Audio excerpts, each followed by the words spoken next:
that's okay. There's not a lot of excitement around flossing, and doing dishes does not require a parade or fanfare. But what are we missing out on because we do it without thinking? What about in your business? What are the things that you do every day, every week, every quarter, and they're so habitual that you can do them with your mental eyes closed? What steps are you taking and tasks are you completing without being fully engaged in the process?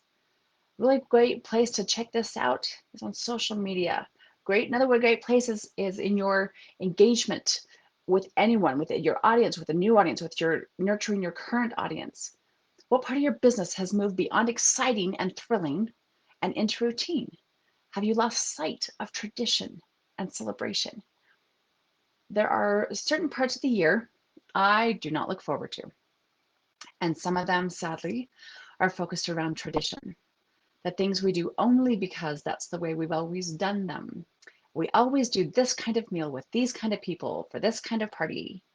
And again, this time of year, those really come out and are accentuated. I have found myself feeling like traditions sometimes feel more like obligation because we do them without thinking about why we are doing them. There was a story, and at this point, it's been told so many times. I don't know if it was real or if it was one of those old wives' tales or myths, more like an Aesop's fable, probably. There was, and it came from my in laws, so I don't know the origin of the story, but it comes down to this woman who was creating a ham dinner for her spouse and for her family. And she got out the ham, she cut off the front part of it, the end part of it, put it in the pan and cooked it in the oven. And she'd been doing that for a while, for their whole, first year or two of their marriage. And finally, her husband said, "Why do you do that? Why do you cut off essentially the toe and the heel of the ham before you cook it?" And she said, "Well, I don't know. My mother always did it that way. My grandmother always did it that way.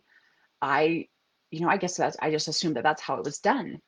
So at the next opportunity, she asked her mother, "So why, I know I got this from you, but why do you do this? Why do you cut off each end of a ham before you cook it?" And her mother said, "I just did that because that way it would fit in my pan. It's not really necessary. It doesn't make the ham cook differently. It doesn't taste any better, but it fits in the pan that I was using." How much of us are we doing because this is the way we do it, not really understanding or remembering or intentionally thinking why we're doing it? It's time to remember. It's time to do these things intentionally. Why do we hang out with these people? Why do we share this type of event with our friends versus our family? What is the story behind the story? And what, if anything, would we do differently if we were to stop and think about why we were doing it? Tradition, by definition, is the passing of customs and beliefs. It's not supposed to be mindless. It's not supposed to be done without thought. You don't pass on customs and beliefs blindly. What we have done is turn meaningful traditions into mindless habits. Don't do that in your business, my friends. You cannot do that in your business. We have all experienced the first time that we in our business are doing something and the energy around it. Whatever new thing this is the first time we're going to do this. And some of us were super excited. And some of us were nervous, but pretended it to be excited. Some of us had shame around it, like, "Oh, I should have done this sooner. People in this group have done it before me." So you kind of feel like a failure because it took us so long to get it done. Our stuff didn't make a big sale. Somebody else we knew made a great big sale. And we measured by these multiple levels of criteria, but it was this first time we did it. And then as time passed, we got used to doing it. And it went from new to norm. We lost some of that excitement. We lost the nervousness. But also we lost with it is this awareness that it's still new and nervous and exciting for somebody else. And when we act blindly about that, we are turning somebody else's first time into something that is treated like it's of no consequence, that it doesn't matter. It's not exciting for me. It doesn't get to be exciting for you because it's not exciting for me. When we build traditions into our business that reflect our personality, they get passed along each time and every time we do it. And we hold it in some way, whatever way it is for us, We hold it as sacred. A launch should be held as sacred, as special, as amazing. A launch is the first time somebody is holding their version of themselves in product form or service form, and they're holding it out to the world and say, please, is this good enough? Does this serve? Will this work? It's what we used to do in corporate when we did resumes, right? You put everything down on a piece of paper, everything that's ever been important to you, everything that you've ever created or thought.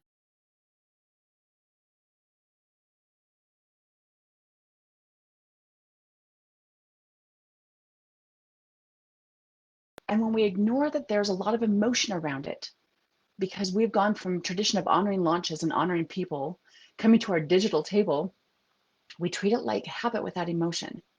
Perhaps our persona needs a check, and so does our brand.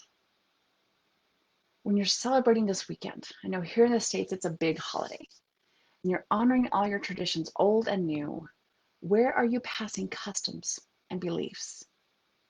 I invite you to look at that this weekend. Look into your business.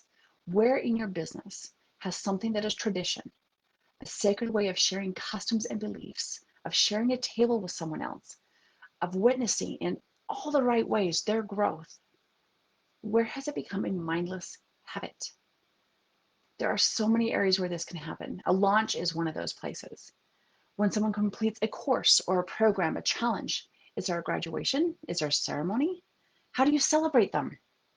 There's a reason why graduation and the walk and the ceremony are traditions.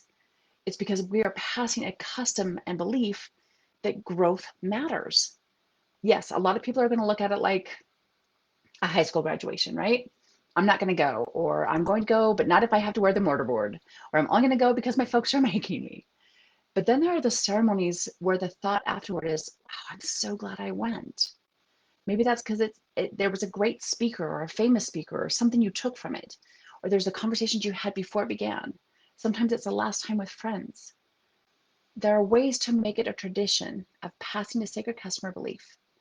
There are these are the things we believe in.